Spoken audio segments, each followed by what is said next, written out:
kopi penyerlakan yang baik. Ambil cabang-cabang yang tidak perlu, yang menghambat pertumbuhan cabang-cabang yang lain.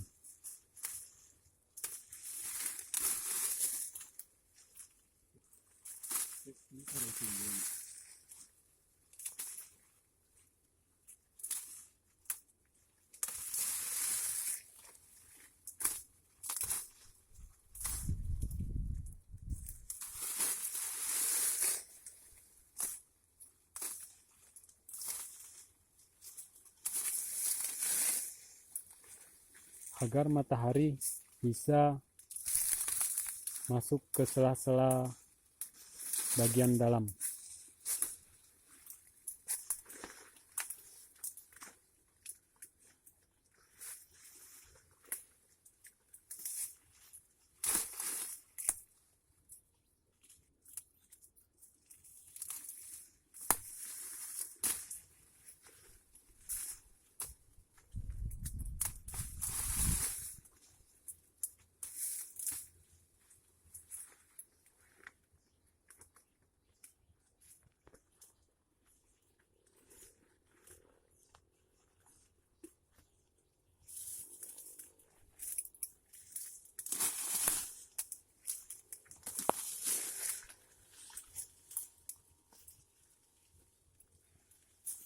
Dan dilakukan pemotongan cabang-cabang yang mengganggu menggunakan gergaji khusus.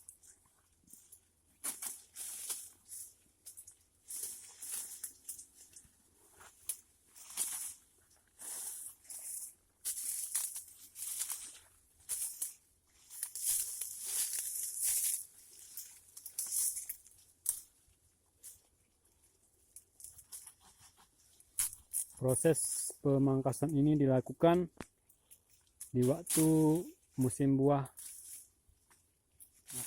telah selesai, agar buahnya tidak terganggu.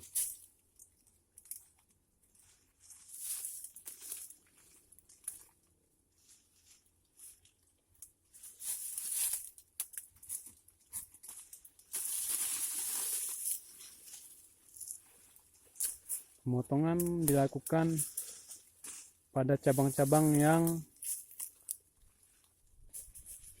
begitu banyak bertumpuk, dan yang perlu diperhatikan adalah cabang yang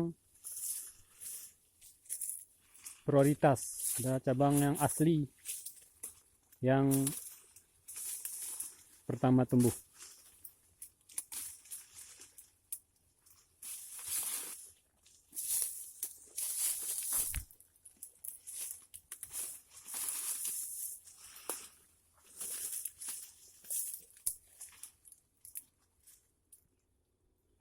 Selesai.